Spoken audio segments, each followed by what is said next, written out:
खबर आपको बताते हैं जहां पर यूपी के कई जिलों में कोहरे और ठंड का कहर। कड़ाके की ठंड लगातार जारी। भीषण ठंड और शीतलहर से तापमान में भारी गिरावट। कड़ाके की ठंड लगातार जारी। भीषण ठंड शीतलहर से तापमान में आई भारी गिरावट। लगातार ठंड होने से जनजीवन हो रहा प्रभावित। भीषण ठंड शीतलहर से तापमान में आई भारी गिरावट। लगातार ठंड होने से जनजीवन हो रहा प्रभावित।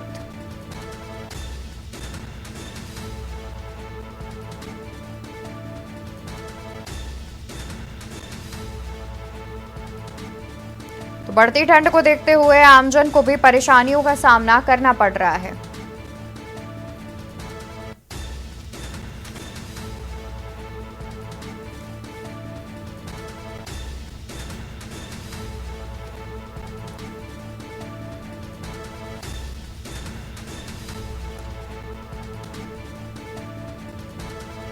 तो शीतलहर के चलते स्कूलों में भी बढ़ाया गया है अवकाश। इसी को लेकर हमारे साथ ग्राउंड जीरो से हमारे कई संवाददाता भी हमारे साथ लगातार जुड़े हुए हैं। रुक कर लेते हैं सबसे पहले राजधानी लखनऊ का। भरत, आपसे जानना चाहेंगे कि आखिर देखा जाए तो जिस तरीके से लगातार ठंड बढ़ रही है और अभी कुछ दिनों से फिलहाल कोहरा तो देखने को नहीं मिल रहा है, लेकिन अगर बात की जाए राजधानी लखनऊ की तो वहां पर तापमान कितना देखा जा रहा है और साथ ही शीतलहर की वजह से लोगों को परेशानी का सामना करना पड़ रहा है, इस बारे में क्या कुछ जानकारी है? देखिए, निश्चित तौर पर अगर बात करें, अनम्यूट कर लीजिए भरत।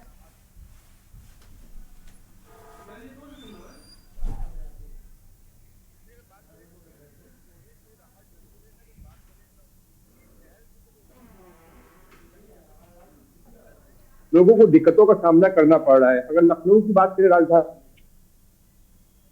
में तापमान है वो 6 से 7 डिग्री टेम्परेचर का है, लेकिन कहीं ना कहीं इस तरीके से गलन है और ठंड जो हवाएं चल रही है, जो ठंड कह सकते हैं साफ तौर पर कहीं ना कहीं दिक्कतों का सामना जरूर राजधानी वासियों को करना पड़ा है। और नगर निगम की लापरवाही भी साफ तौर पर देखी जा रही है कि अधिकतर जगह जो अलाव का इंतजाम था वो इस बार देखने को नहीं मिला है। जो ट्रेन पॉइंट निर्धारित किए जाते थे,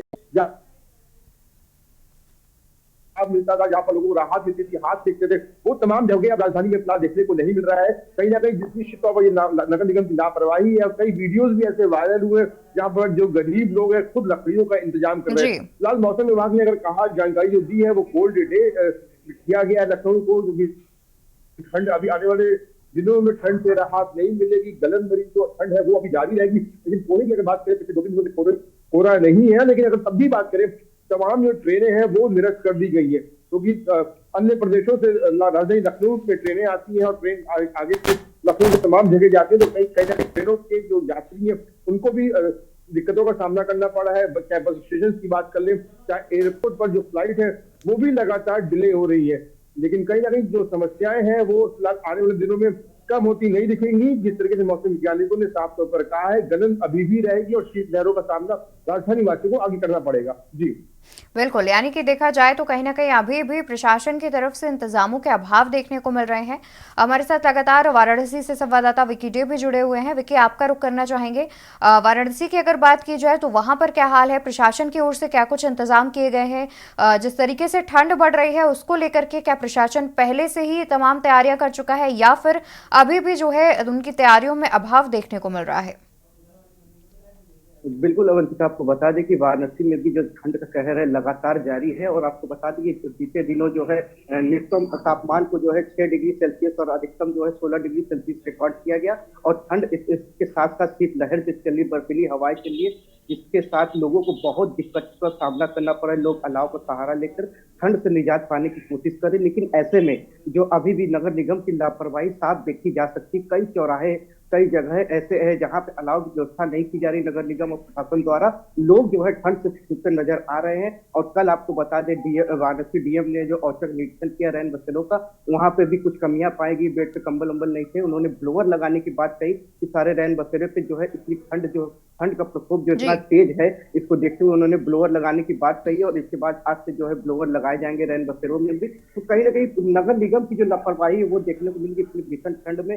जो जहाँ पे कोहरे और ठंड के चलते जो है यातायात कह लीजिए, चाहे रेल मार्ग कह लीजिए, हवाई मार्ग कह लीजिए, रेल जो है कम से 7-7 घंटे देरी से चल रही है, जिसको आने जाने में लोगों को काफी दिक्कतों का सामना करना पड़ रहा है। और ऐसे में अगर नगर निगम और प्रशासन की तरफ से अगर व्यवस्थाएं नहीं की जाती ठंड से निजात पाने के लिए, कंबल वितरण से लेकर जो समाज सेवी हैं बहुत से ऐसे कंबल वितरण कर रहे हैं, लेकिन प्रशासन की तरफ से अभी भी आगे आके किसी भी प्रकार की कोई निष्कासितों जो निराश्रित जो लोग हैं उनके प्रति जो है अभी भी उनकी रवैया जो ठीक नहीं है। नगर निगम की साफ लापरवाही देखी जा सकती है, जिसको देखते हुए आपको बता दें वाराणसी में स्कूल 12वीं तक की बंद कर दी गई। छोटे बच्चों को 19 तारीख को जो है फुल डे घोषित किया गया। वाराणसी में लगातार ठंड का जो टेम्परेचर है लगातार गिरता जा रहा है। पहाड़ों पे बर्फ गिरने की वजह से जो ठंड का पूरा कहर है इधर आता जा रहा है, तो जिसको देखते हुए स्कूल भी तमाम बंद कर दिए गए हैं, तो लोगों को काफी ठंड का दिक्कत करना पड़ रहा है। लेकिन अब बिल्कुल, यानी कि यहाँ पर देखा जाए कि जिस तरीके से ठंड बढ़ रही है और शीतलहर और कोहरे को देखते हुए कहीं ना कहीं स्कूलों में भी छुट्टियां बढ़ा दी गई हैं। और हमारे साथ कानपुर से लगातार संवाददाता अमित शर्मा भी जुड़े हुए हैं। अमित, आपसे जानना चाहेंगे कि जिस तरीके से कोहरा बढ़ रहा है और ठंड की वजह से देखा जाए तो कई ट्रेनें भी लेट होती हैं, विमान भी कई निरस्त कर दिए जाते हैं, तो इसको लेकर के अगर रेलवे स्टेशन की बात की जाए तो रेलवे स्टेशन पर यात्रियों के लिए क्या कुछ सुविधाएं की गई हैं?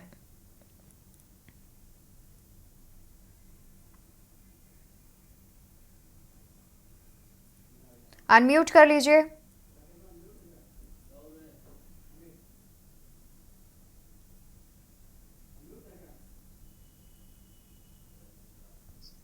जी, आवाज मिल पा रही है मेरी? जी अमित। देखिए, कानपुर की जो ट्रेनों की रफ्तार है वो बहुत धीमी हो गई है। 7 से 8 घंटे लगभग ट्रेन लेट चल रही है। ऐसे में जो यात्री हैं दूर दूर के रुके हुए उनके लिए अलाव की व्यवस्था की गई है। स्टेशन के बाहर प्लेटफॉर्म के पास अलाव की व्यवस्था की गई है। जो स्टेशन पर यात्रियों को रुकने की जगह पर थोड़ी दिक्कतों का सामना करना पड़ रहा है, क्योंकि वो जगह बहुत छोटी है और बहुत ज्यादा रुके हैं। तो ऐसे में उन की व्यवस्था की व्यवस्था तरफ से की गई है। कानपुर इस तरीके की व्यवस्था की गई है, ना ही कोई नया बसेरा बनाया गया है। तो ऐसे में जो रेलवे के यात्री उनको काफी दिक्कतों का सामना करना पड़ रहा है, क्योंकि शीतलहर से पूरी तरह ठंडी अपने प्रकोप प्रचंड ऐसे में दिक्कतों का सामना करना पड़ रहा है। जी बिल्कुल, यानी कि देखा जाए तो कहीं ना कहीं कानपुर प्रशासन ने अभी तक देखा जाए तो काफी ज्यादा तैयारियां तो नहीं की हैं। लगातार हमारे साथ पीलीभीत से भी संवाददाता जुड़े हुए हैं। पीलीभीत से संवाददाता राहुल शर्मा जुड़े हुए हैं। राहुल, आपका रुख करेंगे और आपसे जानेंगे कि पीलीभीत की अगर बात की जाए तो पीलीभीत में प्रशासन ने क्या कुछ इंतजाम किए हैं जिस तरीके से ठंड बढ़ रही है उसको देखते हुए? जी अवंतिका जी, आपको बताना चाहेंगे पीलीभीत में प्रशासन की बहुत बड़ी लापरवाही सामने देखने को मिल रही है। पीलीभीत नगर पंचायत की बात की जाए तो अलाव की व्यवस्था बिल्कुल ना के समान है। रेलवे स्टेशन की बात की जाए, रेलवे स्टेशन के यात्री खुले में लेटे हुए हैं, मगर रैन बसेरा की सुविधा ना के समान है। रैन बसेरा का जो प्रसार भी नहीं कराया, जो यात्री लोगों को पता चले कि रैन बसेरा किस जगह है। पीलीभीत में प्रशासन की बहुत बड़ी लापरवाही। पीलीभीत में शीतलहर का कहर बहुत तेजी से देखा जा रहा है। लगातार घने कोहरे के चलते वाहनों की विजिबिलिटी भी बहुत कम हो चुकी है। बिल्कुल, यानी कि देखा जाए तो कहीं ना कहीं कोहरे की वजह से भी जो वाहन है उन्हें भी आगे बढ़ने में काफ़ी परेशानी हो रही है। और प्रयागराज से लगातार संवाददाता हमारे साथ राहुल मिश्रा भी जुड़े हुए हैं। राहुल, आपका रुख करेंगे और आपसे जानेंगे कि प्रयागराज में अगर व्यवस्था की बात की जाए तो क्या कुछ व्यवस्थाएं की गई हैं, और जिस तरीके से ठंड बढ़ रही है क्या जगह जगह पर चौराहों पर अलाव की व्यवस्था प्रशासन ने की है? आपसे बता दें कि जो प्रशासन का जो नाम है सिर्फ मोहर लगी है कि प्रशासन व्यवस्था कर रही है, लेकिन जमीनी हकीकत यह है कि यहाँ पे नील बट्टे नील है।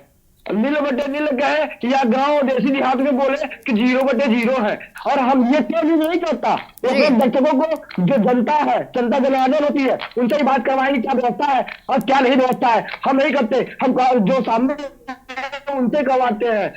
बिल्कुल, को